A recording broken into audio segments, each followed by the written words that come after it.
When I think about the Dyad Inquiry Process, I want to talk about two aspects of it. One is just the practical structure of what it looks like.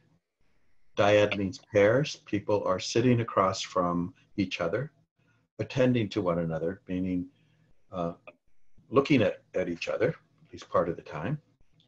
And they're engaging in a dyad process where there are two roles. One person is a witness, and the other person is the one who is processing, meaning attending, bringing their awareness to their inner life, and then sharing what arises in their experience as a result of that focus.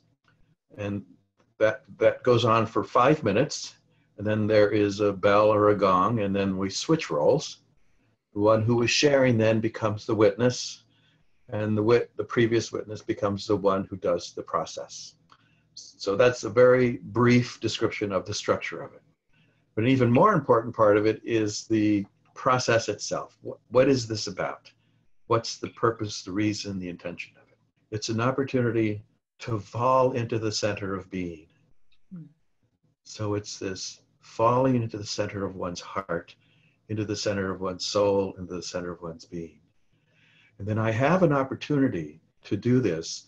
These questions are specific questions, and they actually open the doorway or the threshold or the portal into the inner being. And these beautiful questions are designed to guide awareness in this particular way that opens up opportunities to connect, to become aware that I may not otherwise have.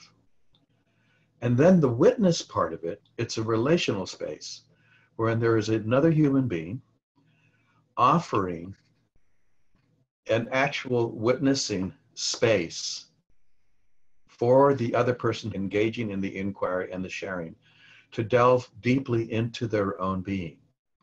And this witnessing is a very important aspect of this.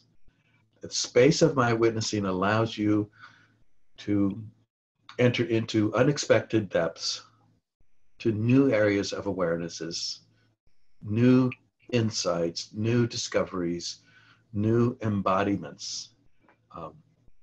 The witness does not speak, but they offer as full presence as much as they can.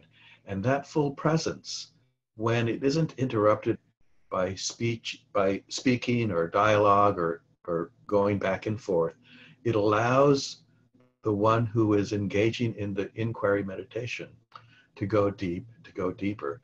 So this aspect is very, very powerful.